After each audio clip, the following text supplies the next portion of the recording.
The Supreme Court of Israel just ruled unanimously that ultra-Orthodox Jewish men must be registered to be drafted into the Israeli military. This is a huge decision that has the potential to shatter Israeli society and tear it apart. That's not coming from me. That's coming from the lawmakers that was lobbying the Supreme Court against making this decision. For decades, there was a religious exception for ultra-Orthodox Jewish people so they can be exempt from military service in Israel. Less than 10% of ultra-Orthodox Jewish people in Israeli society end up serving the IDF. In fact, ultra-Orthodox Jewish people tend to be the most critical of the Zionist project and their military campaign. Look at how the state of Israel is treating their ultra-religious Jewish minority. No one treats Jewish people worse than the Zionist entity known as Israel. This is an extremely polarizing issue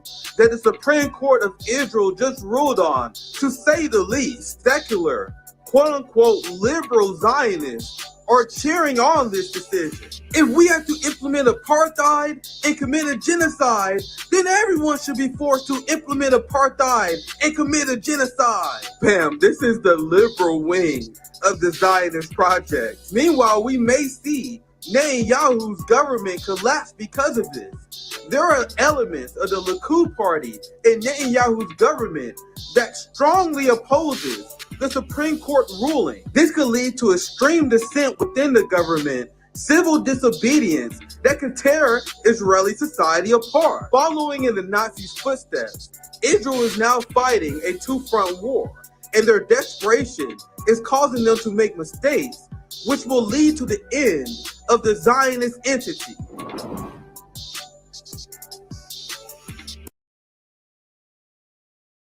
Julian Assange is going home! That's right, Julian Assange has reached a plea deal with the United States, allowing him to go free. In fact, he is on a jet right now. He is no longer in Belmarsh prison. Even though he was hit with many felony accounts, he's only being required to plead guilty to one, which is illegally obtaining information and documents. But the US government is going to seek time served, and that's why Julian Assange is no longer being held in Belmarsh prison and is on the way home. Because Julian isn't an idiot, he refused to step foot in continental US, so now he just has to fly to an island called the Mariana Islands to receive his judgment from a US federal judge on his trip to Australia.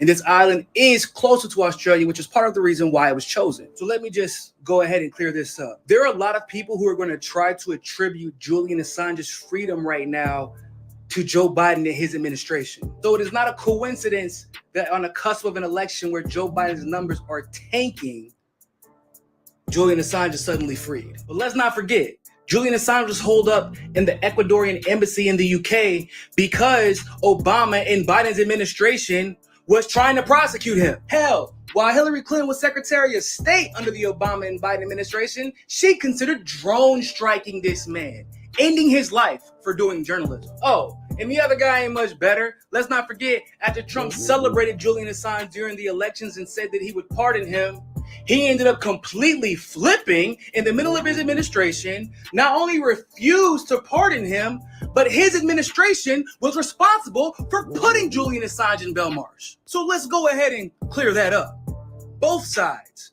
One will try to take credit, the other one will try to act aloof, but both sides are responsible for the criminal treatment of Julian Assange for merely doing journalism. And as we celebrate Julian Assange's freedom, it is also important to remember that this is not necessarily a victory for journalism, because he is being forced to plead guilty for being a publisher. So we still have to deal with that. But the truth is, I'm just so goddamn happy this man gets to go home and see his family. We can talk about that stuff later, man. Congrats to Assange, congrats to his family, congrats to all the activists who worked so hard and so diligently for years to get this outcome. He's finally free. What's poppin'?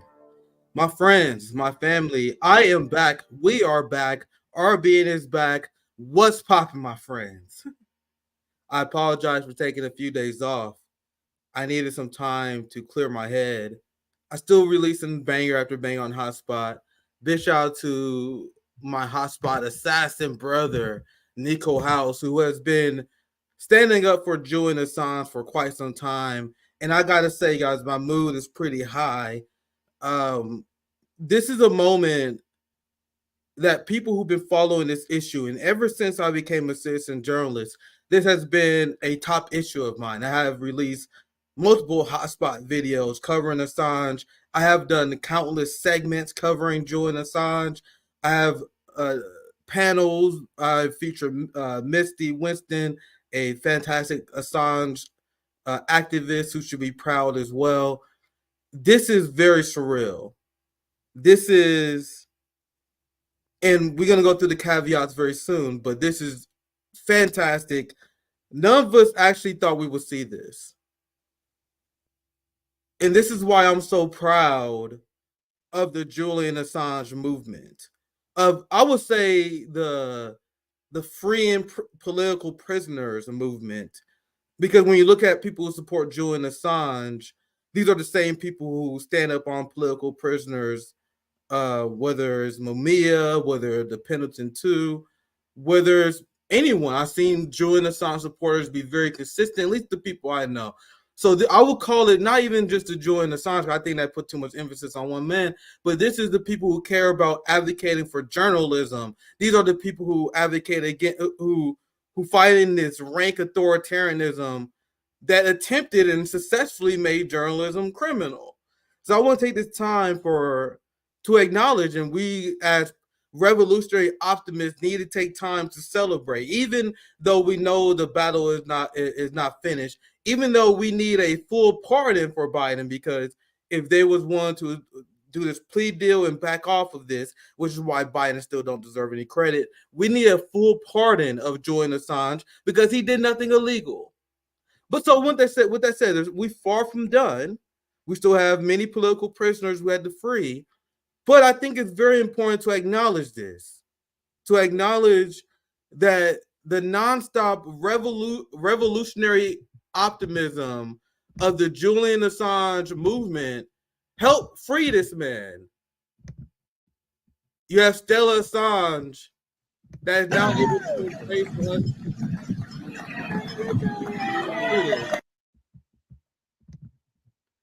This is incredible.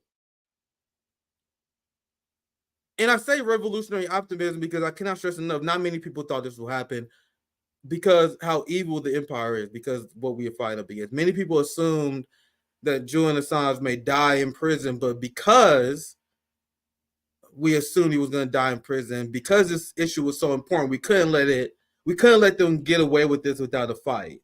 So despite the fact that many people thought that Julian Assange was going to die in prison, we still hit the streets. We still was very vocal. We still continued to raise awareness until it was undeniable. This should be something that people celebrate. This is a massive victory. With that said, we can't forget the people who also punted the ball on the issue of Julian Assange. There's going to be a lot of people like Cenk Uygur, who I would never understand in a million years why anyone take this guy seriously.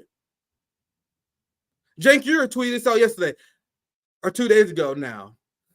And you're going to have a lot of these fake social democrat sellout motherfuckers who now are going to try to take our win. This is what they always do. This is what the professional managerial class left always do. They lose, and they lose. And then when we win, after direct action, we get stuff done. The professional managerial class that was nowhere to be found, all of a sudden tweeting out victories. As if you guys wasn't directly responsible and helped manufacture consent against Julian Assange. Look what Cenk tweeted out. I hate that Julian Assange had to plead guilty to a crime he definitely didn't do. Oh, now you saying that, sir?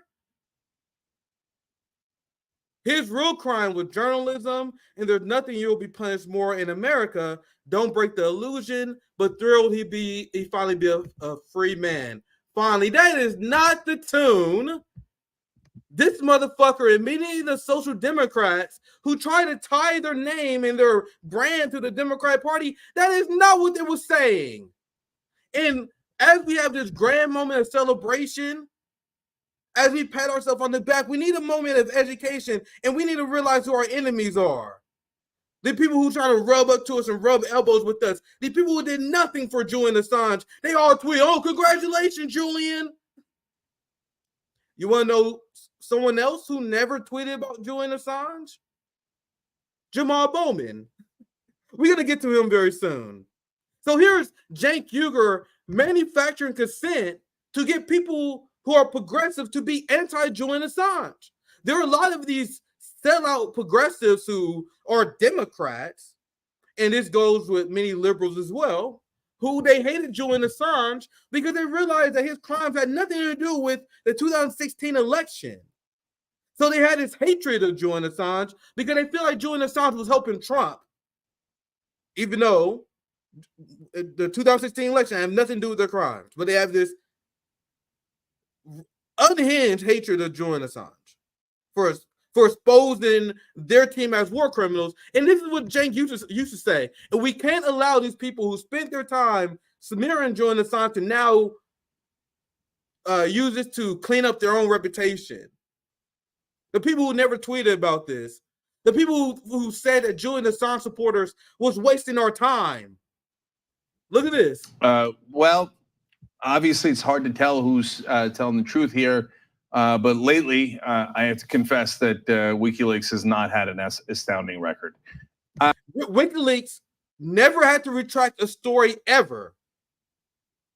Never was caught printing false information ever. Never was forced to make a retraction to this day. And Cenk Uygur was spending a lot of time trying to discredit Julian Assange because of his Trump derangement syndrome, something that was very common on the left. Why do you guys think Bernie Sanders never tweeted about Julian Assange? Why do you guys think AOC never did?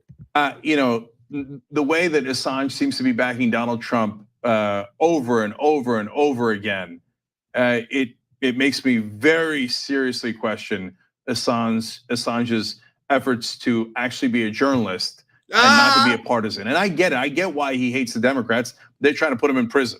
Okay. Right. But at the same time, so are Republicans. Let's be clear about that. And now the Republicans are too, and they have been in the past. But it seems like Assange has picked a side. And look, by the way, no evidence of this.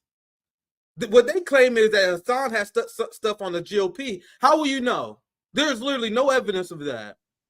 Assange exposed the war crimes of the United States, where they killed and executed a Reuters journalist, multiple people of the press. They wiped out an entire village, and they were firing at civilians with Apache helicopters. This is information that Julian Assange exposed that hurts the duopoly. But that's the problem. Cenk Uygur doesn't like the fact that Julian Assange hurts the duopoly, the Democratic Party, the side that he was supporting Hillary Clinton.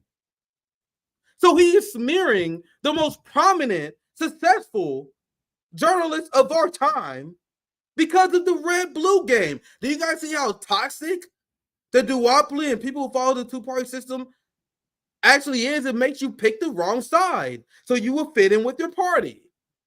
He's far from the only one. It makes me question his reporting.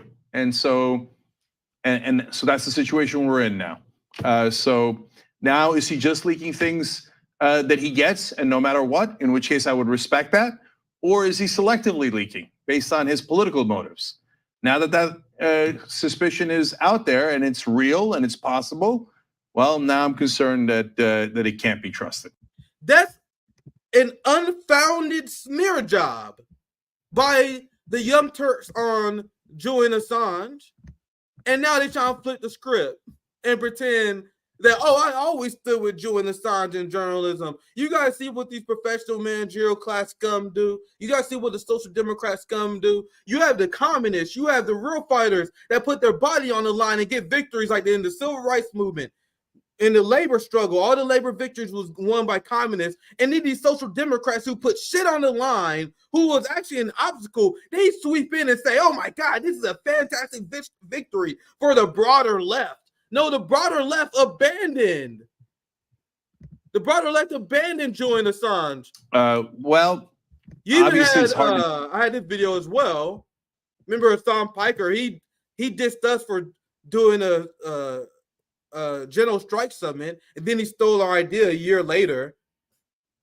Stole our idea he attacked us for. He attacked me when he was giving orders to attack me when I had the mob going after me during the general strike summit. And every step of the way, everything I've seen from this guy, he is nothing but shit liberty. But somehow he's the most popular streamer on Twitch, and he's the guy that many people represent as an American socialist, American leftist, and people wonder why the American leftists consider it a joke. That you have these vote blue, no matter who scumbags like Hassan Piker is being propped up as a socialist, as a messenger of the left. And people wonder why the United States left is so fucked. Here's Hassan Piker on Julian Assange. Bro, why are you not mentioning hero Julian Assange being extradited? What the fuck is wrong with you? Assange stands on the internet are some of the most psychotic weirdos that it's just like, just stop, okay? Just be normal. Just stop. Do your fucking weird thing at the Jimmy Dore stream, okay? This is not the Jimmy Dore stream. We do a bunch of different content here. Go hang out with like weirdo fucking fascists, okay? So Julian Assange supporters, according to Hassan Piker, are weirdo fascists.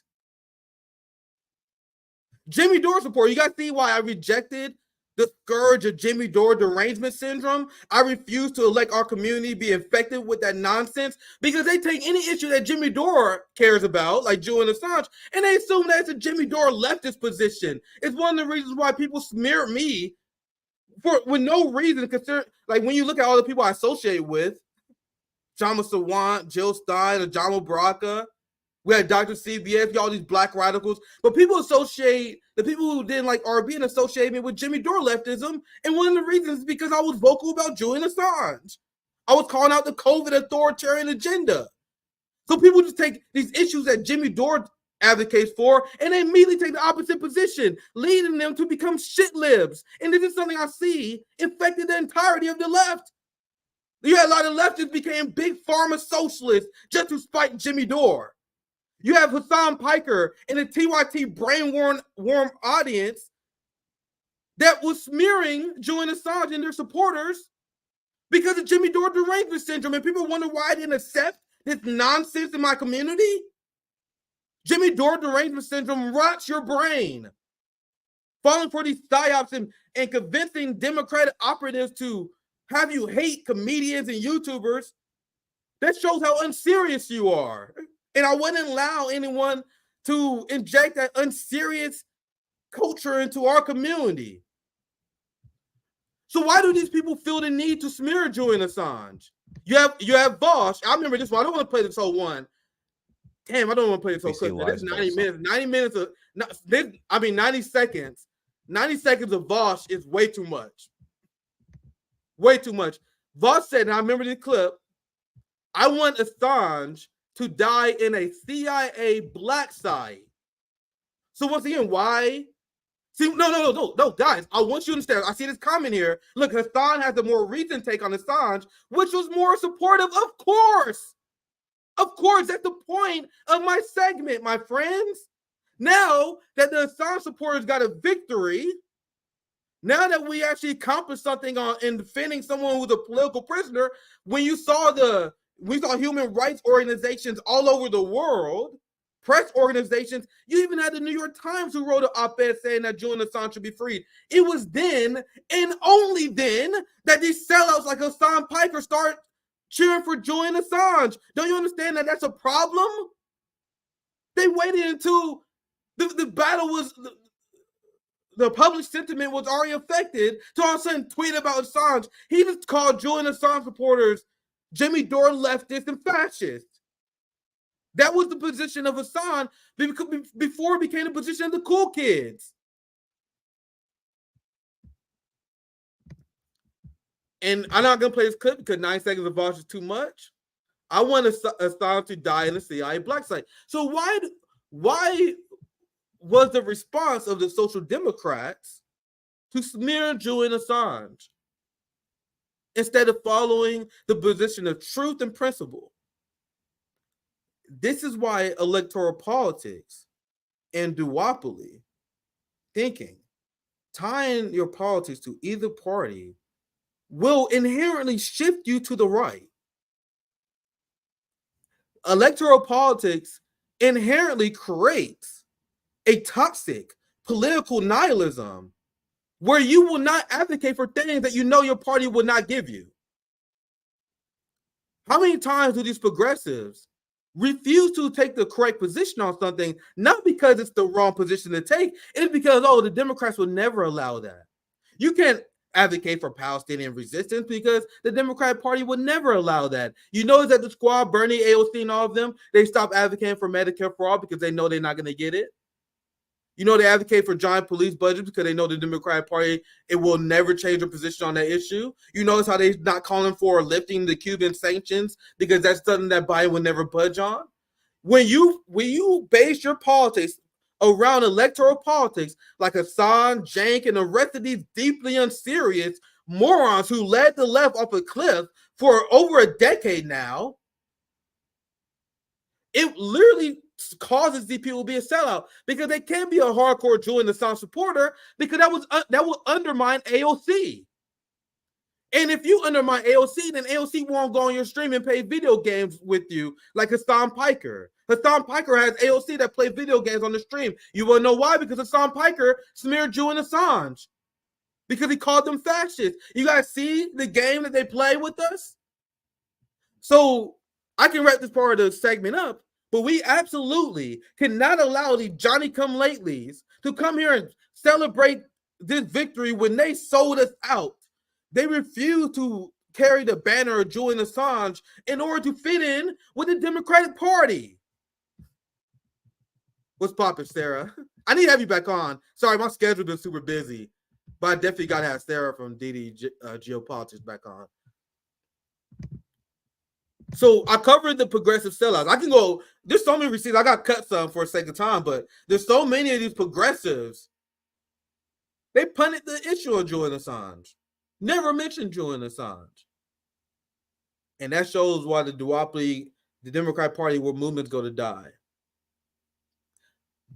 That shows the difference between the political nihilists that occupy the strategy of running within the Democratic Party, and they say, oh, we're nihilists because we don't believe that Democrats can win. And I'm like, no, we're realistic. They'll call us nihilists because we don't believe that Marianne Williamson is worth supporting.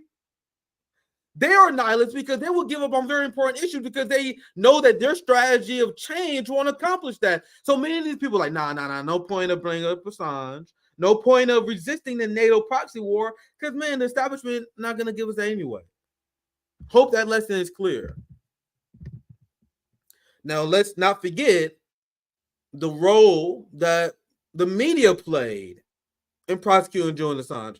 And the Assange issue was one of those issues that woke me up the most. Like, it was Palestine, Assange, Iraq, Afghanistan, when I saw what the United States doing in the Middle East. Like, it was like this perfect storm of all these issues that just completely shattered every ounce of liberalism I had, because Julian Assange exposed hypocrisy. As you have these liberals that pretend that Trump and the Republicans are a unique threat to the media, they were actively going after Julian Assange and smearing him in the most unhinged ways possible. And I saw their authoritarian actions towards Assange. I saw Obama's actions during the 2014 slaughter of Gaza, which I didn't think I would ever see anything worse than that. But these are very core developing issues for me, guys. This is why it's still surreal to see this, to see Julian Assange be free. Because I witnessed our media smear these people smear Julian Assange in the most unhinged ways. I've seen people repeat lie after lie, like the lie of Julian Assange sexual assault, even though you have even prosecutors say there was no evidence for that. You have constant lie that Julian Assange put people's life in danger, even though there's no evidence of him putting anyone's life in danger. And then personally, this is me being radical, right? If Julian Assange exposes soldiers, let's just say hypothetically, let's say Julian Assange exposes soldiers committing war crimes, and those soldiers are put in danger. Why should we even be upset that war criminals are being put in danger. But with that said, I cannot stress enough that there's no evidence for that. So let's go through some of these headlines to show you guys how the media manufacture consent against the government's crackdown on journalism. So it's so absurd that journalists, because you would think that their job is to hold the government accountable, that they would want journalists to have as much rights as possible. Now we have the government that is using the Espionage Act and going after an Australian journalist for espionage, for exposing their crimes, and United States reporters are cheering that on. It's literally the most insane own goal of all time. One of the things that pushed me to class consciousness and class struggle, because when people wonder why these journalists are doing this, it's because their class loyalties are way more strong and enforced than their loyalties to the art of journalism. Once again, their class loyalty is way more enforced than their loyalty to the art of journalism. So without class analysis, all this shit is confusing. None of this shit makes sense. But we understand that some person that works for the Washington Post who makes $500,000 a year, when they smearing Julian Assange on behalf of their class, even though it's hurting journalism, they are 100% okay with that because they are class warriors first, journalists second. The same way a black cop is a cop first, a sellout second, a capitalist third, and black like 10th or 11th. The same way that when you look at these black mayors and black senators, the Hakeem Jeffries, the Jim Clyburn, they are Democrats first, managers of the oligarchy second, fill in the gap with everything out in like black, like number 50 or 11. Yes, Sarah, I see you, my friend. And we uncover how this is criminalizing journalism. That's exactly what this is, because he had to take this plea deal, which is understandable because he won freedom and it's good age free. But what essentially they did, they criminalized journalism. It's now illegal to expose United States war crimes, according to the United States, because if you do so, if you expose the crimes of the United States military, you are now committing espionage. Barack Obama really fucking shattered. And I actually got to be careful here because I don't want to like put blame on one person. It's Mike Pompeo. It's the system as a whole. It's the DOJ. It's the entire system. So don't just blame Obama. But he did start an unprecedented war on journalism. I see a super chat from my friend Sarah as well. The America First UK Weirdos Alliance has fallen apart. Oh man, we gotta talk about that one day. I gotta do a segment on the Tories falling apart. Pretty much Europe is falling apart because of their insane neoliberal fascist ideology is finally falling apart, including their war against journalism. They propping up Ukraine when Ukraine murdered an American journalist, Gonzalo Lira. You have Israel that murdered Shireen Abdul-Akleh, a prominent Palestinian journalist, and the Biden administration played a very prominent role in covering that up. So you have Israel that is the world-leading murderer of journalists. You have the United States going after Julian Assange. You have Ukraine, which is our quote-unquote democratic ally that is killing American journalists like Gonzalo Lira. They are literally banning opposition media outlets. But meanwhile, people still think Putin and China is the enemy of the free press. There is no one that's the enemy of the free press and the media more than the West, and no one better not give Joe Biden any goddamn credit for this, like my brother Nico said, because this plea deal is Biden criminalizing journalism. That's why this, thank you for the question, Palestinian American journalists, I apologize whenever I forget to mention this because Shireen Abdul-Akleh, very appreciated correction. Shireen Abdul-Akleh is a Palestinian American journalist, another American journalist that the Biden administration was more than okay with prosecuting. You still have these sellouts that's advocating for voting for Biden. You have people that pretend to be good on Palestine. They're like, oh, come on, man. If Biden supports a ceasefire, we got to vote for him. No, we don't support Biden no matter the fuck what. No matter what the fuck, it's over for him. It's over for any idea that we seek liberation in a two-party duopoly. I was just telling my friend this the other day, man, when they were dreading the choices that we have. Actually, it was my brother. I don't need to hide him. My brother was like, man, I can't believe it's Biden and Trump again. He says we're stuck with dumb leaders. I told my brother, man, you gotta be careful what you ask for. I'd rather have the dumb, moronic leaders because Barack Obama was a smart, calculating motherfucker that got shit done for the empire. He got historic shit done for the empire, like the war on journalism, repealing habeas corpus, for example. So I told my brother, man, I actually prefer the dumbass leader that exposes the incompetence and the criminality of our system versus the smooth operator like Barack Obama, who covers all this shit up perfectly, who actually get more stuff done.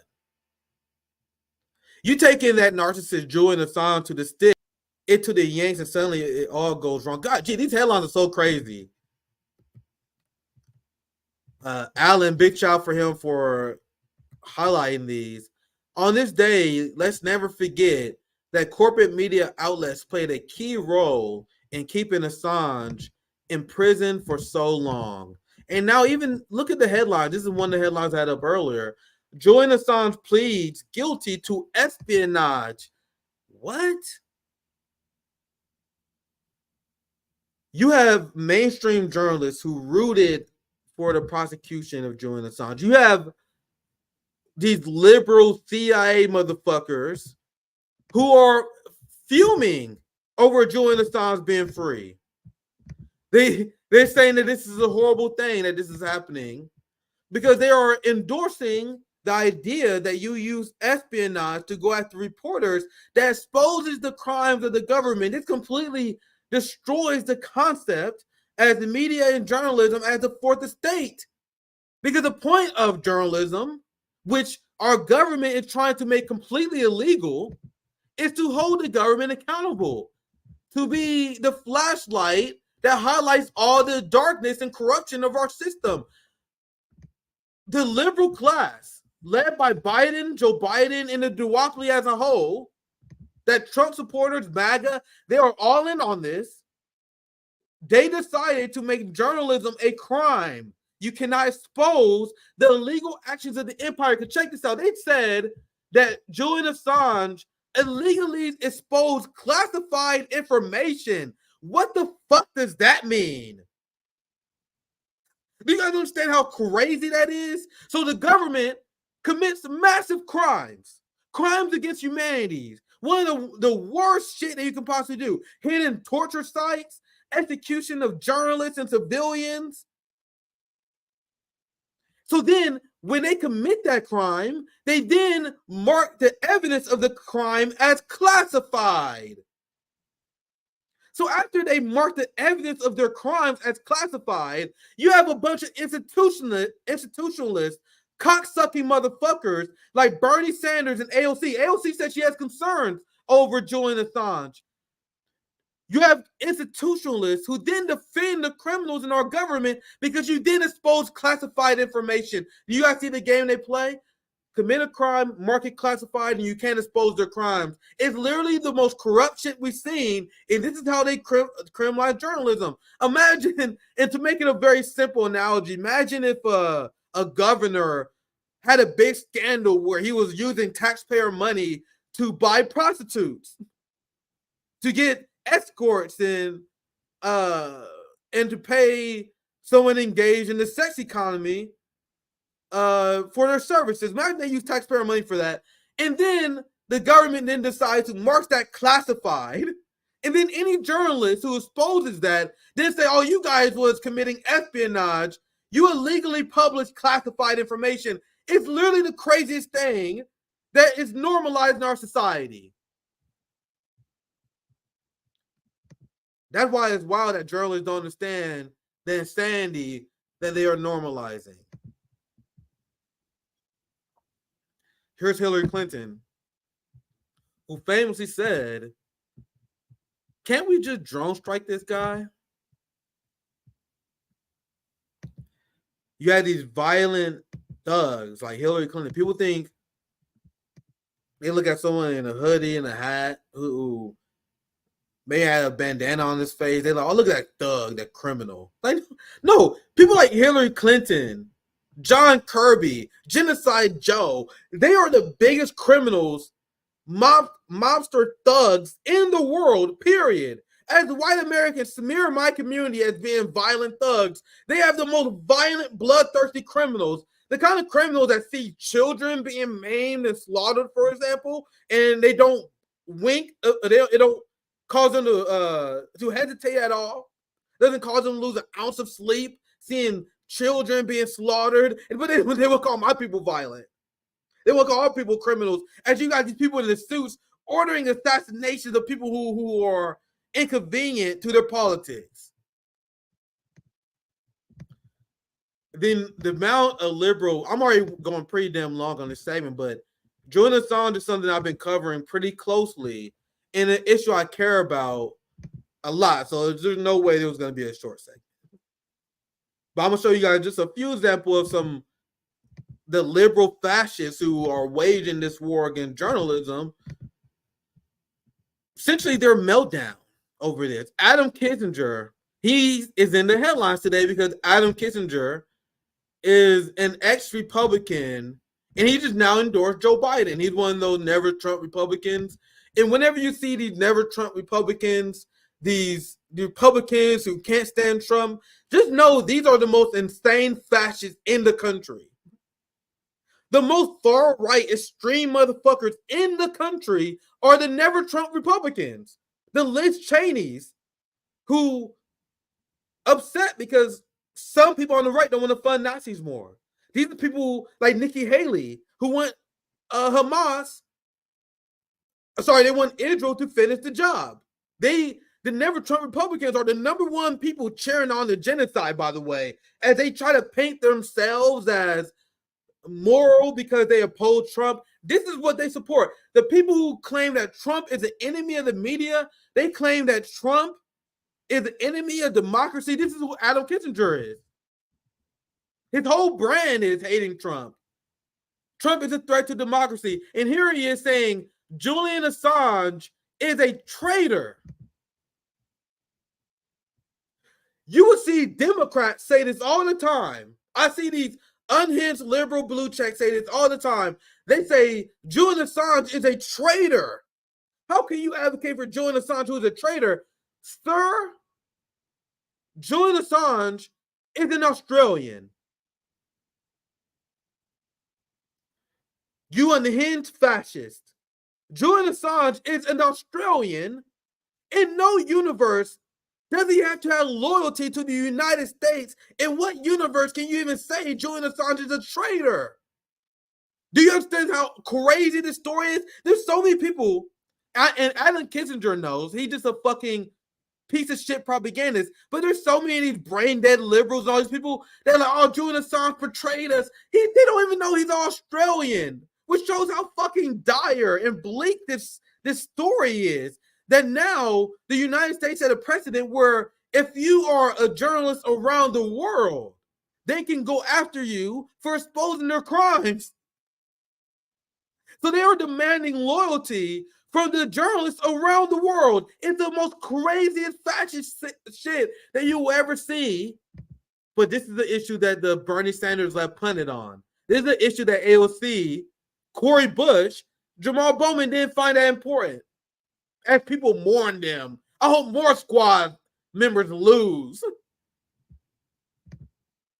We can go all day because the tears regarding Julian Assange being free was glorious, and it also shows the unhinged ideology of these never Trump Republicans, these liberal motherfuckers. Because all these anti-Trump people, they are the most unhinged anti-Julian Assange people there is.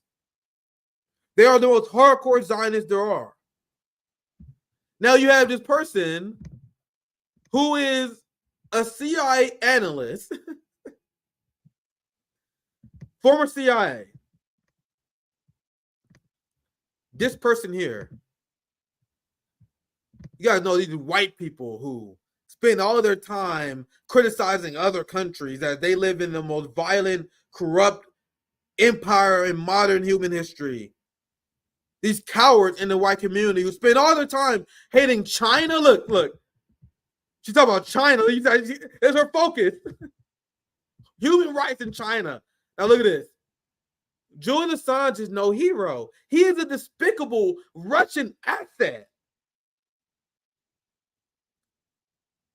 This is what Rachel Maddow says. This is what Cenk Uygur said.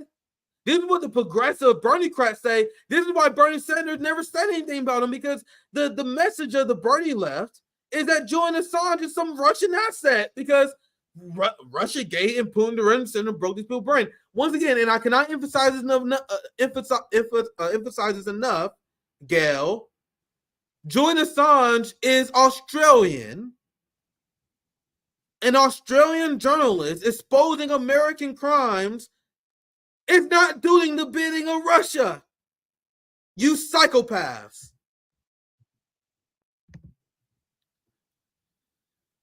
I'm okay with the plea agreement because I hope it means I'll see his name in my social media feeds a lot less.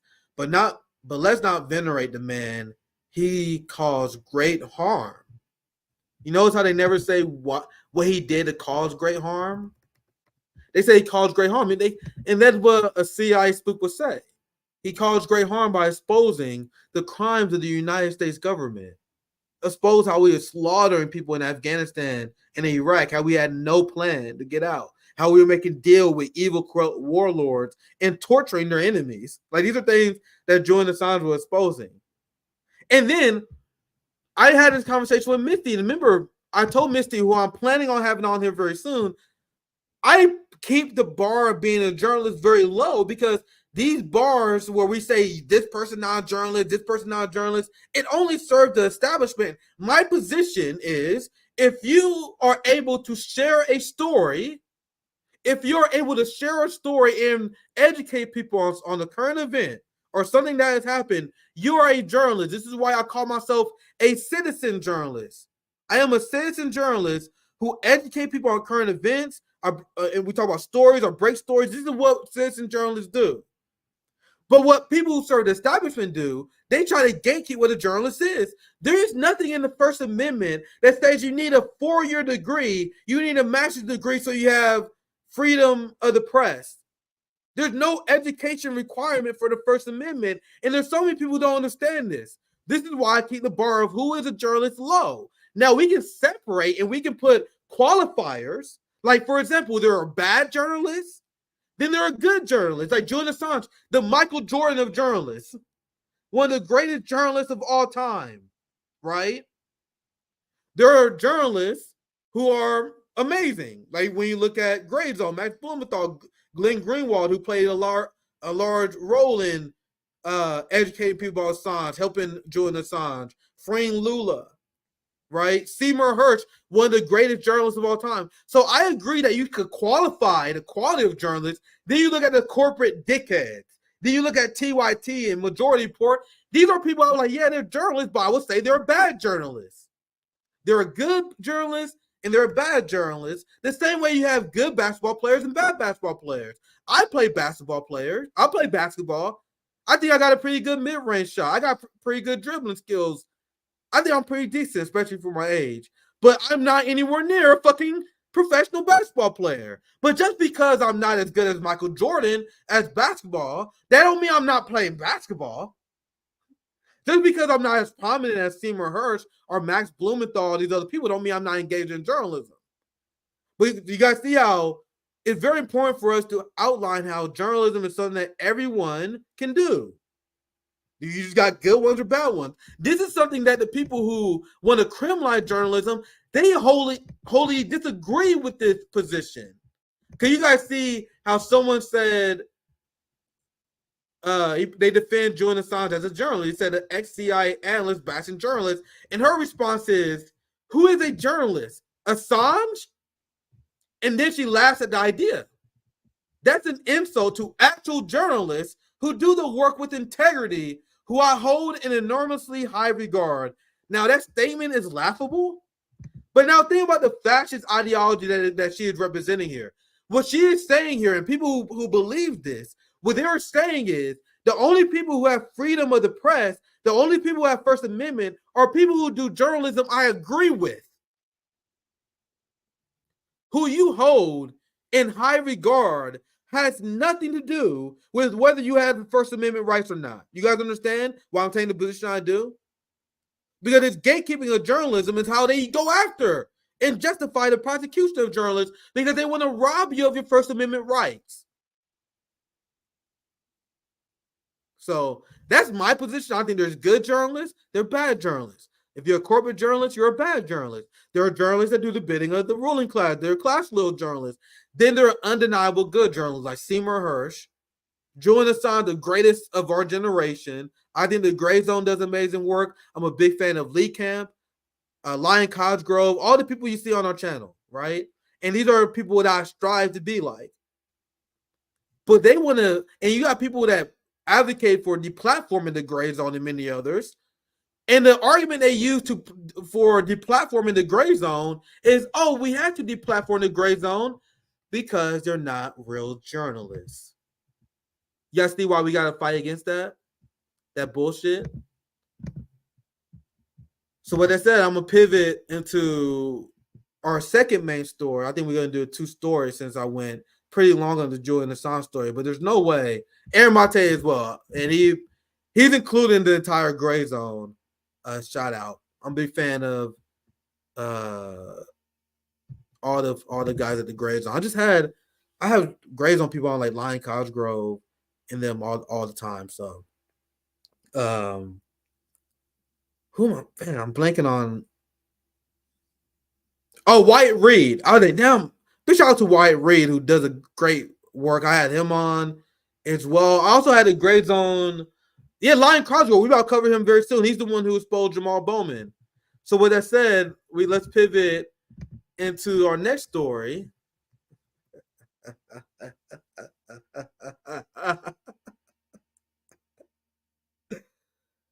Jamaal Bowman is out of here. And if you follow RBN for any time, you guys know I greatly enjoy the story. Jamaal Bowman was one of the most quickest people I ever seen sold out. Jamaal Bowman, I remember when he was endorsed by Barack Obama, and Barack Obama endorsed him, and he had a fucking freak out. He was fangirling over Obama when he got that endorsement. That moment, I was like, oh shit. Oh shit. This motherfucker sold out from day one. Day one, this motherfucker Jamaal Bowman decided that he was going to be the biggest show for Joe Biden. And despite the fact that he had AIPAC going after him, he was very mildly critical of Israel. Very mildly critical. And we just covered Assange. So it's not surprising to see that Jamaal Bowman was one of the many people who punted the ball on Biden's war against journalism. So as you have all these PMC fucks, there were actually some people, there were some PMC motherfuckers that are actually mourning. They're actually mourning Jamaal Bowman as if he didn't have the same exact fucking voting record as the incumbent, as the person the dynasty beat. He voted to fund Israel. He voted for the Iron Dome, and he never said one goddamn thing about Julian Assange. Jamaal Bowman was all for Biden prosecution of Julian Assange and journalists. But this is the person that you guys are sad to see leave Congress. We need people like Jamaal Bowman to lose. Jamaal Bowman is here to confuse the working class. They are not the best among us. They are playing a very particular role. Jamaal Bowman's job is to shift what it means to be a socialist to the right. Let me repeat. The job of Jamaal Bowman is to shift what it means to be a socialist to the right. All of a sudden, when you're a socialist, you're supposed to support Big Pharma. You're a Big Pharma shill. Also, as a socialist, you're supposed to support NATO.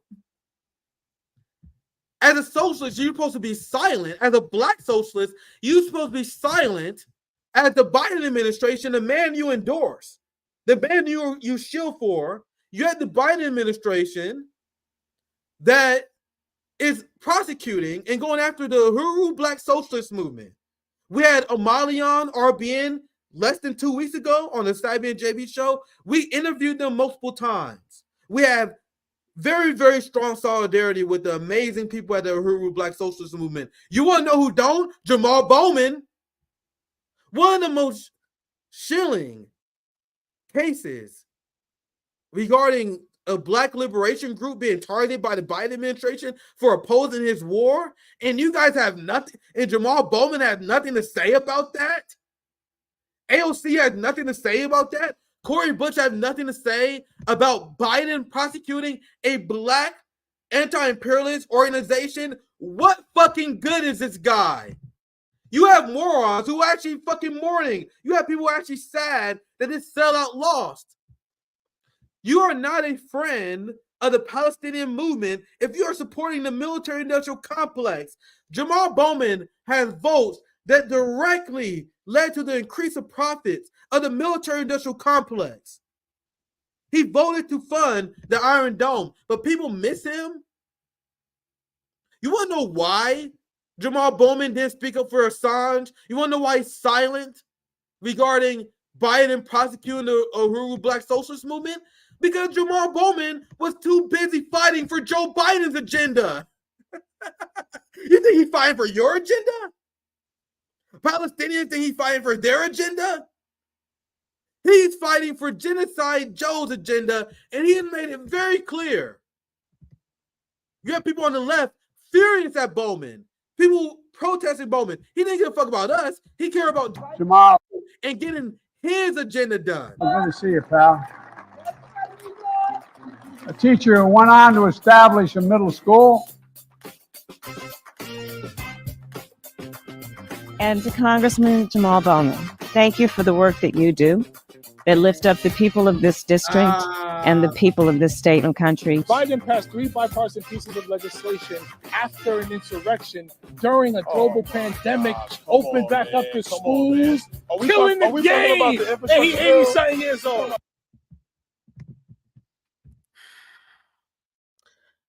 There are a lot of poor, misguided fools. Excuse me, let me dry my tea for a second. There are a lot of poor, misguided fools. Well, I shouldn't say fools. I want to be nice.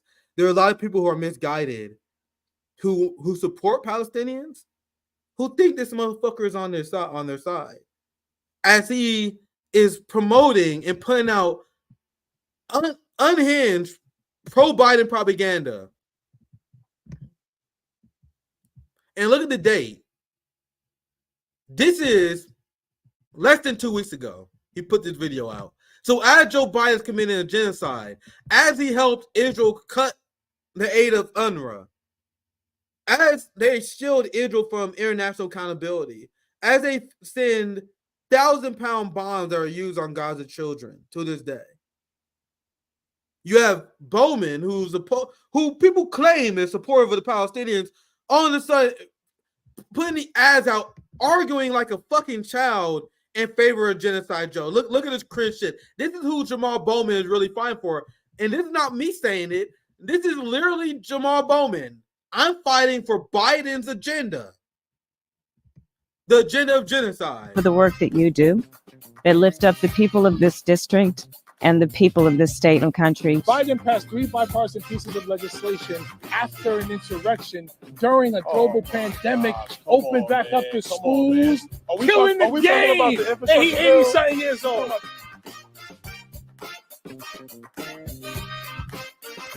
My agenda is the people's agenda. My agenda is ensuring we put forward President Biden's full agenda.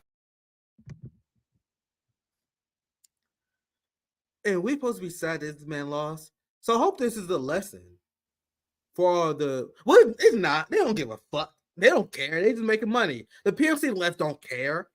But for the ones who do, the people who are obsessed with electoral politics, what's the lesson here? People like Jamaal Bowman have shown nothing but disdain towards the left. So many people reached out to Jamaal Bowman over his support over Ukraine, his support over the Iron Dome. You have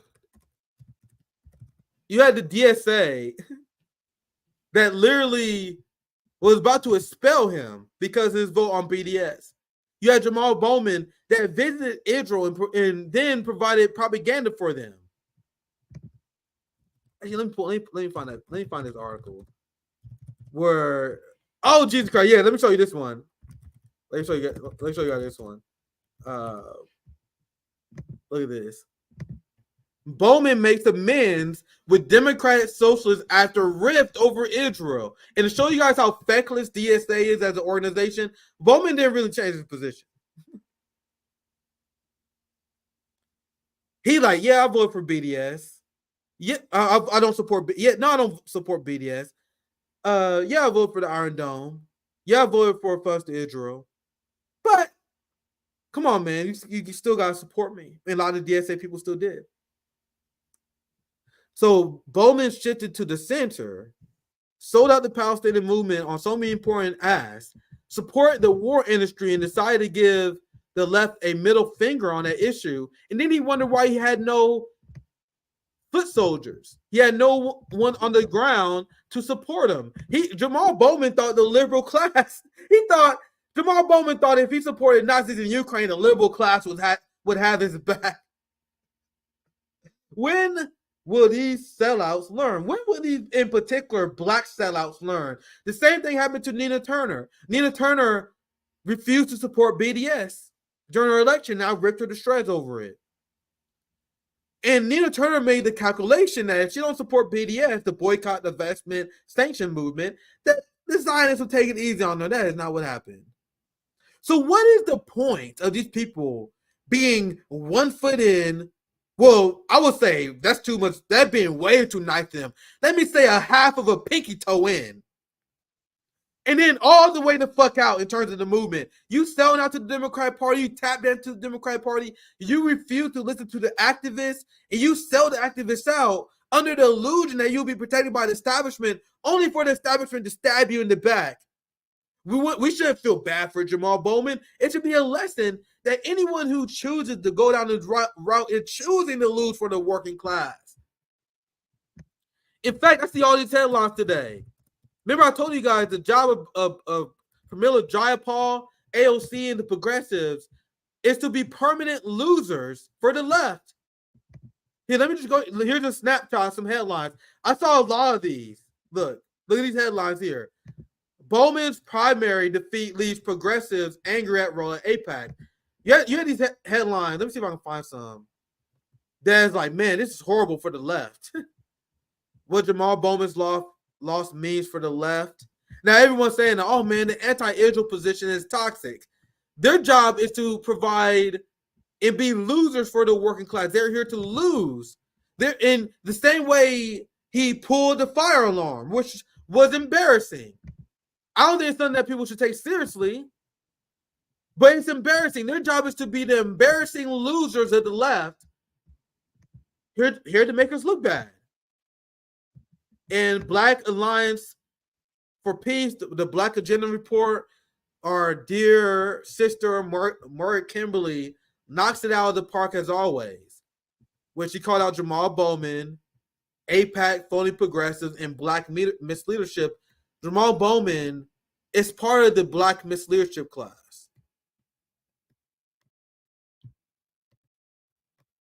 But so this article is hilarious. I gotta read through this all the way through. Where Murray Kimberly essentially roasts Jamaal Bowman for being the loser that he is.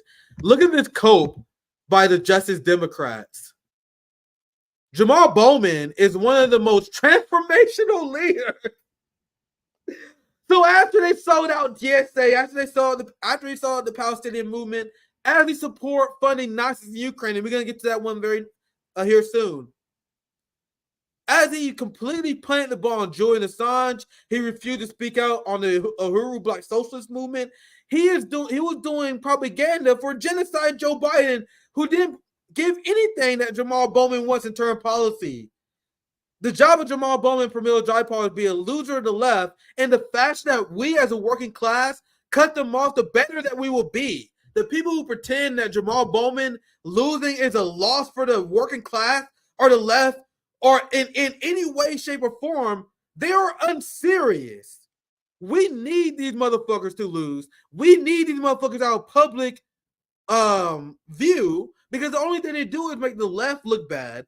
The only thing they do is drag what it means to be a socialist to the right. What else Jamaal Bowman did for a constituency? Nothing. He voted for war. But Justice Democrats, being clowns, and remember, Justice Democrats is bankrupt.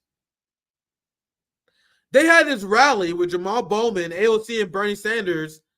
They did this rally after Bernie Sanders, AOC, and the squad. They used to have these rallies that had thousands of people. These used to be these giant rallies. Let me see if I can find these pictures.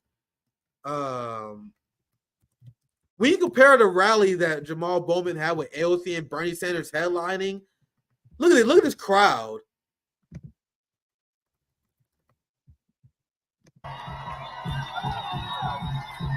Look at this shit. Bernie Sanders was at this event, my friends. AOC was here, and this is like a fucking YMCA basketball crowd. Like, they have YMCA events at my community center. Like, this is like a crowd watching 14-year-olds play basketball. This is going to be a political rally? This shows how much the Social Democrats lost support. And if they had the support, maybe you would have had a shield against AIPAC. So despite the massive amount of support that the Justice Democrats lost, despite the failure to actually get anything done for the working class, despite them losing, you guys support popular policies of the working class and you lose? They're permanent losers. But here, the Justice Democrats are calling him a transformational leader. You guys see how their job is to set the bar extremely low? Jamaal Bowman is not anywhere near the kind of leader that Mali of the Uhuru Socialist movement is. He couldn't hold a candle to Glenn fucking Ford and toward intellectualism. He's an anti-intellectual clown that the PMC left is trying to paint as a leader. We are better off with this sellout losing, my friend. Zoya's love, Zoya's life. I mean this with all my heart, and I do too, my friend. Fuck every progressive. Zoya's love, Zoya's life. Fuck every progressive we supported for any office. Bunch of toothless, two-faced, lying, greedy, weak, fake sellouts. They stole grassroots grocery money and betrayed us. Jamaal Bowman, and I'm glad he put it like this, Zoya. Zoya's love, Zoya's life. I'm glad he put it like this because Jamaal Bowman stole grocery money just to send billions of dollars to Nazis in Ukraine. Let me I had damn it, I should say some of the Ukraine tweets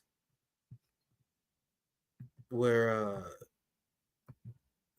actually let's do a search. I actually should have included this, but I'm curious. So I'm gonna show you guys something. I'm gonna type in Bowman in Ukraine, and I'm gonna show you guys everything that he tweeted about Ukraine.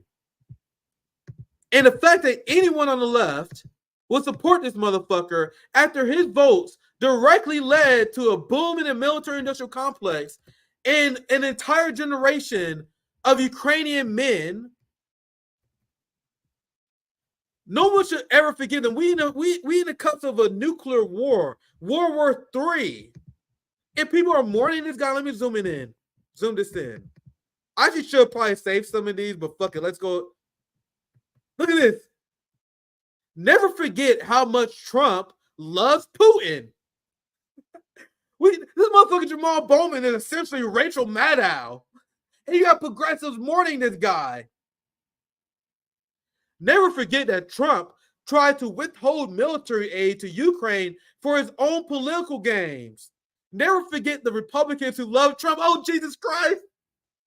It's actually better that I did this way instead of picking out tweets. I'm going to show you guys just live, unhinged Ukraine tweets from Bowman. Never forget the Republicans who love Trump, attack our democracy, and are now rooting for Putin. my friends, and I have this quote because you guys know I'm deeply connected with the Palestinian Community Network and the Palestinian Resistance. And I had the Palestinian Community Network, well, I would say the Palestinian Resistance, and I'm planning another roundtable like this. And I don't know if you guys remember this roundtable I had like 6 weeks ago or so. One of the base panelists I had, and these are all Palestinians who are speaking out against genocide, but they said, you are not a friend of the Palestinian resistance movement if you support the military-industrial complex, meaning if you support other wars, if you're supporting NATO, who are all Zionists, like Jamaal Bowman, if you're supporting sanctions, if you're supporting the military-industrial complex as a whole, you are not a friend of the Palestinian liberation movement. The Palestinian liberation movement is not about just liberating Palestine. It's about liberating everybody, which is why in the midst of their occupation, you had Gaza, you had the people in Gaza that put up a George Floyd mural. They were standing in solidarity for George Floyd in the African-American community, despite everything they go through. Consistently, you have Palestinians speaking up for Black Americans. Consistently, you see the solidarity that Palestinians have with victims of imperialism worldwide. Because and once again, if you need a reminder, a refresher, make sure you guys watch the Palestinian roundtable I had about 6 weeks ago. We're going to have another one. Here soon. And they said something I was so glad that they said. They said that if you're not resisting empire as a whole, you're not our friends. And Jamaal Bowman is a shill for Ukraine. Big shout out to my sister, Sabi Sabs. Killing the goddamn game. So proud of Sabi. Sabi said, that's what I say. They're better off being radical. The establishment turned against them anyway. Absolutely. They make, and this is, we talk about this concept all the time on RBN. They make this devil's bargain. And we can analyze the psychology of the AOC, Cory Bush, Jamaal sellouts all we can. But a good faith analysis into this is that they make this devil's bargain that if they sell out the global working class, if AOC and Jamaal Bowman sell out the people of Venezuela by supporting the coup of Nicolas Maduro like AOC and Jamaal Bowman did, let's sell out the people of Venezuela. Let's sell out the people of Ukraine. Let's sell out the global working class, because we are making a gamble that by doing so, that we can get gain for the domestic working class. They side with militarism, hoping that the neoliberal class will give workers in the United States some gains. And guys, this is the best faith interpretation into their failing strategy. But this shows how dumb the true dumb left is, the progressive managerial class, because we all know that the capitalist class never concedes anything without struggle. Meanwhile, you got the PNC social democrat class making bargains, thinking that we're going to get fucking healthcare and we support their bombing campaigns. It's another reason why the social democrats are disgusting. Jamaal Bowman is a Claire McCaskill Democrat. You guys remember that meme I started a long time ago? Oh, we were so young. Let's read another Ukraine tweet. I actually wasn't planning this. We almost done. I only doing a 2-topic stream today because you guys know I had a lot to say about Julian Assange. I hope you guys found that segment very informative. Now I'm dancing on this motherfucker's grave because there's nothing worse than a sellout. There's nothing worse than a traitor. And what they did is way worse than the left.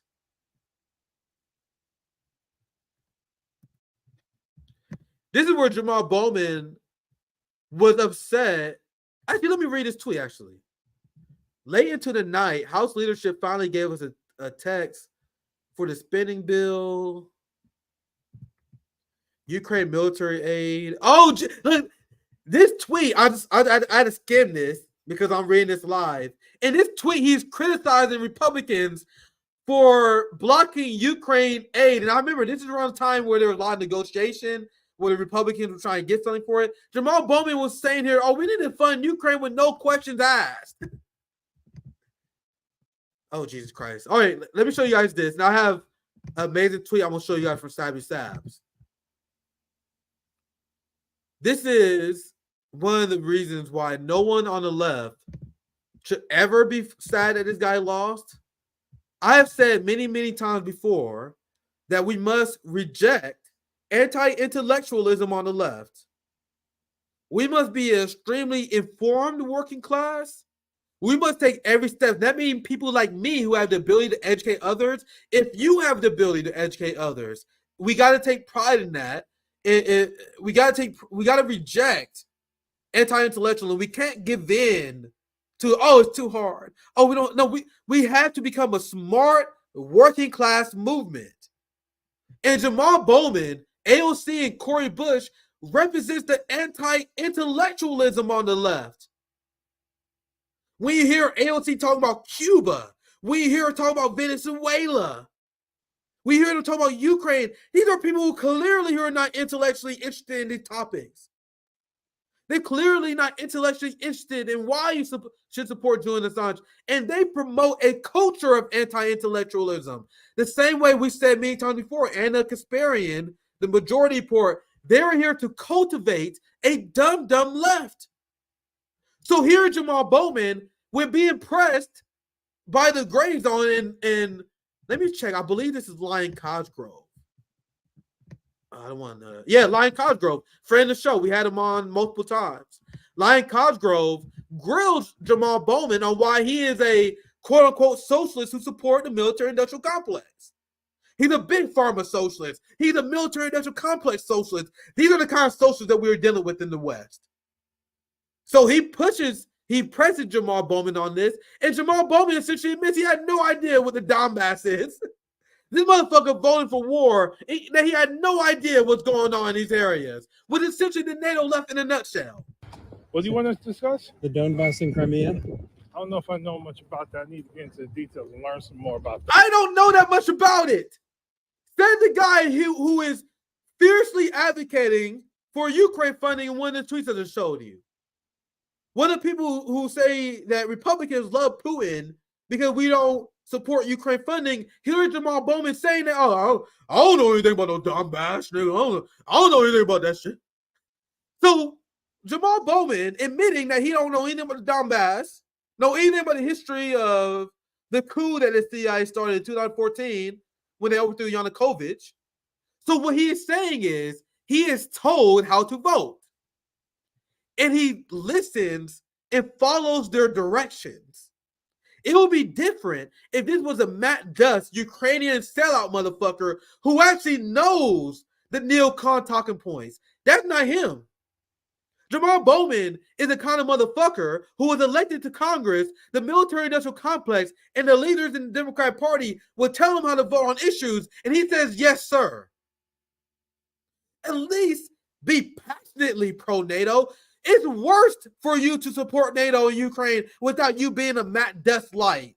And guys, remember, this is the position of Bernie Sanders and AOC as well. Remember the Bernie Sanders interview when he was asked about Ukraine? He's like, actually, I don't look that much into Ukraine. Oh, my God, as a senator, I didn't look. That's not my focus. That's what Bernie Sanders said.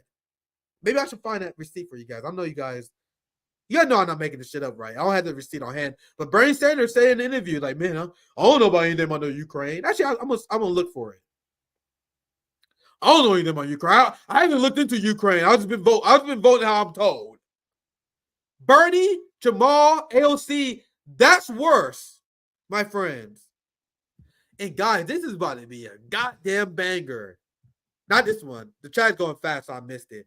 Our friends, our sister Savvy Sav. You guys know Savvy Sav's putting banger after banger on her channel. We got the RBN roundtable coming back tomorrow. Let's fucking go. So I guess we're gonna do like some pre-debate shit.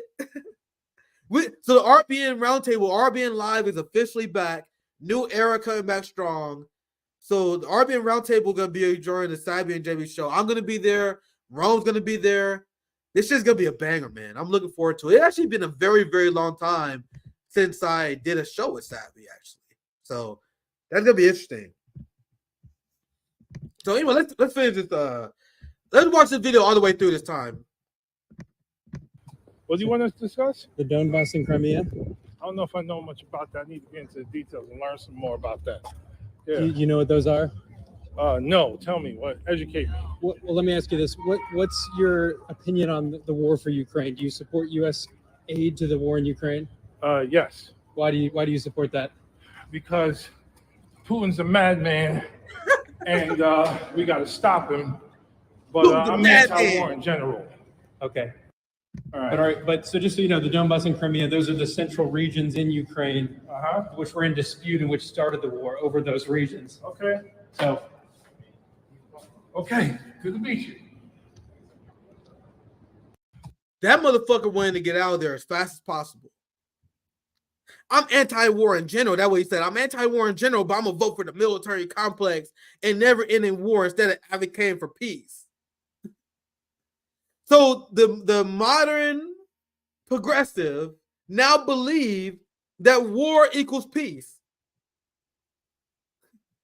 Ignorance is strength. Freedom is slavery now. You have to see how Jamaal Bowman is showing how ignorance is strength. This is the modern left. This is the United States left. And people are actually mad that this guy lost. And this guy was actually a motherfucking educator, as this guy says. This guy was an educator. And he is happily ignorant. He's happily ignorant about what's going on in Ukraine. Putin's a madman. Putin's a madman. Now you guys see why I spend a lot of time humanizing our enemies. If you are a quote-unquote anti-imperialist and you don't spend your time humanizing your enemies, you are wasting your time. You are failing your job because you have these fucking morons, the Jamaal Bowman, the NATO left. You can get these motherfuckers to support war if they believe what the CIA say about our enemies. So it's upon us as anti-imperialists to humanize our enemies. I just had a great conversation with Eva Bartlett, the critically acclaimed, prominent international journalist, who she actually visited North Korea. She went to Pyongyang. And like she said, and when you go to North Korea, everything that I cannot wait to our conversation. I'm planning on having Eva on next week. Eva Bartlett. She traveled to, I think she lives in Russia now. She traveled to North Korea. She traveled all these countries, and she debunks Western propaganda. We had this amazing conversation about North Korea. She went to North Korea. She's like, yes, of course, everything you was told about North Korea was a lie. She would tell me how beautiful Pyongyang is. We're gonna have her on the show next week to talk about it, and I can't wait till our show actually get released. Me and Eva Bartlett, we had a great 1 hour conversation. I would love to go to North Korea. It's beautiful. She was explaining to me how they had these community centers where they provide exercise, healthcare, all these community services for people in North Korea for free. Like, he's like, bro, it's crazy. The social services they provide in North Korea that she was explaining to me about, Americans have no idea about. Meanwhile, where I live, we gotta pay $30 to $40 a month for this shitty community center just so we can play basketball and lift weights. Meanwhile, they provide the same thing in North Korea in this area that she was at to everyone for free. And she was explaining how it was state-of-the-art, high technology, modern science for free for everyone. But anyway, we'll talk about that next week. Just wait, bro. My conversation with Eva Bartlett was fire. That's why I didn't go live yesterday, because I did my show. I did her show. But the point I'm making, you guys see why humanizing our enemies is extremely important? Or you get these dum-dums who support war because Putin's a madman. Putin's a madman. We got to support war against China because Xi Jinping's a madman. 1/3 of Americans support nuking North Korea because Kim Jong-un is a madman. We got to support the coup in Venezuela because Nicolas Maduro is a madman. This is how they get all the dummies on the left to support war. We see through all the war propaganda. We see through all the propagandas against our enemies, except the current propaganda campaign. So we're almost 9 minutes. I think I'm good. I think I'm about good. One more thing I want to share. Big shout out to Sabby for sharing this. So there was a lot of talk about primary and AOC. I told people who asked me this, I think that's a waste of time because AOC, her district, the liberal support that she has, is not a good use of our funds to try to primary AOC because it's just fucking not. There's so many different ways we can spend our money. Then, like, it'll take so much resources to primary AOC. It's not worth it. And now AOC is celebrating her victory in the Bronx, and big shout out to Sabby Sabs, my sister, for bringing this to my attention. As AOC is doing a victory lap over her dominant win, because she won her last election by 82% of the vote. But as Sabby brings up, and this is another indication of the failure of the Justice Democrats and the Bernie wing, like the amount of momentum that they squander will be studied by leftists, revolutionaries, and probably just general historians forever. When you look at the crazy rallies, I went to like 3 or 4 of them. That's when I used to work on the campaign. The crazy rallies, I will never forget these rallies. Like, I remember there were these people. I remember there was this rally I was in South Carolina where this senior citizen, he was like maybe in his 60s. He was explaining how medical debt bankrupted his entire family, how he was doing well. He was pretty well off, and now he's struggling to get by because of medical debt. Like he poured his heart and soul out to Bernie Sanders. And there were so many rallies where these people who was going through legitimate pain that was pouring their heart and soul out to Bernie Sanders and AOC. And Bernie went to these rallies and he had these people pouring their heart and soul. And there's one story in particular, like, man, I damn near cried, where this guy was talking about how his life was ruined because of our healthcare system. And I remember to this day, Bernie Sanders looked at this motherfucker right into it in his eye and said, I'm not going to stop fighting for you. We're going to make this political revolution. He said something along the line that I won't stop fighting for you. And he did. He sold that guy out. He looked these people, these desperate people in their eye, in their face, told them that he's gonna fight for them, and then sold them out to genocide Joe Biden, who said he would veto Medicare for all, who repealed Donald Trump's executive order, which led to a spike in insulin prices. That's Joe Biden. There's nothing more disgusting than that. To see, after everything I see in the rallies, I know we all hate the squad and burning out, but those rallies was undeniably something special. Like the amount of solidarity that everyone had, because we actually thought we were doing something. For Bernie, AOC, Jamaal, Bowman, these people to throw those rallies, to listen to people's stories, to get that kind of optimism up and fail the people, that is something that should be never forgiven. I still can't believe it. Looking these people right in their eyes, I will fight for you, I promise. And then you sell the motherfuckers out to war. Voting for NATO, supporting Genocide Joe, not using your political power at all to get what these people need, Medicare for all. And there's political ramification for this, guys. The same way there's political ramification for Obama selling out, which led to a generation of black people like me who don't trust the establishment. Because like I explained to many people before, young black people are leading the drive. Not just men, black women too. Black people are leading the drive towards socialism. I think there's a direct comparison and link towards our disappointment with Obama, because that led me down the line of anti-establishment thought, which led me to socialism. I still think a lot of people don't understand how much Barack Obama led many of our generation to anti-establishment mindsets. The same thing is happening right now with Bernie and AOC on a monumental scale of people who done with the Democratic Party. They despise modern age progressivism and liberalism because they've seen them get sold out by it. And that is shown here, where you have AOC support, as Sabby brings up, sharply declines. Once again, big shout out to Sabby Sabs. So despite AOC bragging, in 2020, she got 46,000 votes in her primary. Last night, or was it 2 days ago, whatever, she only got 18,000. That's over 2 times less votes. Almost 3 times less votes than she got last time.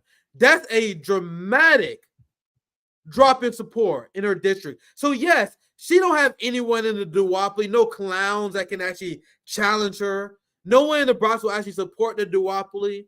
No one who's actually real, like my friend Lucy, who had a write-in campaign, they won't have the money to compete against AOC. My friend Lucy ran a write-in campaign. Big shout to her, but they won't have the resources to ever overthrow AOC. But do not get the fact that AOC is stuck in this seat and the fact that she is still supported by the left. She had massive fallout of support. Massive fallout of support. And if it wasn't for AOC, Bernie, and the squad selling out the left, maybe Jamaal Bowman wouldn't have lost. Could imagine the same people who supported AOC could have rallied Jamaal Bowman supporters. If you guys didn't sell out, maybe Nina Turner wouldn't have lost. You guys see why the people who believe in electoralism through the Democratic Party, they should be more upset at Bernie and AOC than we are. The people who actually don't believe in electoralism. Because what Bernie, AOC, and the squad has done, they essentially pulled up the ladder for the other PMC careerists. Because the days of the AOCs and the Jamaal Bowmans and these people tricking us is done. AOC and them squandered that right for their class forever. Where this idea we're gonna be tricked by these motherfuckers. You saw all these progressive Justice Democrat motherfuckers during this election begging us to get reinvestment. You know how many candidates, and Sabi, I know you watching. Sabi, how many candidates reached out to us to go on RBN? I can personally tell you there was a ton of progressive candidates. They're like, come on, man. I promise you, I'm not like LC. No, man. No. It's not happening, bro. You guys know how many progressive Democrats reached out to me? And I'm like, nah, fam. Not gonna happen. Nah, fam, it's not gonna happen. Because AOC and Bernie Sanders pulled up the ladder from them.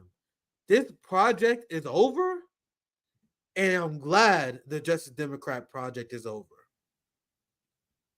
Did I have any last thoughts? We 90 minutes in. I think this is a good time to wrap up. We have a banger tomorrow. We have the RBN. Yeah, I think I'll wrap up here. I've been on a 90-minute rant, bro. You guys see, I had to drink my tea a bit. I'm fucking tired. It's not easy necessarily to rant on your own for 90 minutes, but you guys know I was in the lab cooking. Even though I took a break, I still got a lot to cover. I need a break from my mental sanity. It's not easy seeing children get murdered every day. This is a pretty thankless job, so I needed a break. There was a big family barbecue I attended this weekend. It was very fun, very relaxing. As you guys can see, I rested a bit. I was tired. I feel like because I was tired, my analysis wasn't as sharp. That usually what happens. But I rested up. I was in the lab cooking.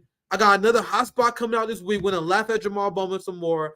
I took a little bit of break, but you guys know I'm back in the lab cooking. I'm always in the lab cooking, producing banger after banger after banger. So tomorrow, RBN Live is back. RBN Roundtable is back. I am crashing the JB and Savvy show. Rome is crashing the JB and Savvy show. Whatever you want to call it. RBN New Era, going stronger than ever. I have Eva Bartlett coming on. I have a great Palestinian activist, anti-imperialist coming on Friday. I have Misty scheduled to come on. I have so many guests coming up. So many things coming on this new era. So thank you guys for watching. Support us on Patreon if you want to support our work. Actually, let me read the super chat. I almost forgot. Thank you, Christian, for the $5. Nick, I got 5 on it. Go ham on Jamaal. I just did. I'm here for it. Pop your collar, King. RBN called it. Another one bite the dust. Boom, boom, boom. Another one bite the dust. Dum, dum, dum. Another one bite the dust. And another one bite. And another one bite the dust. Let's go. Oh, all the squad get primary. Get them out of here. I'll see you guys tomorrow.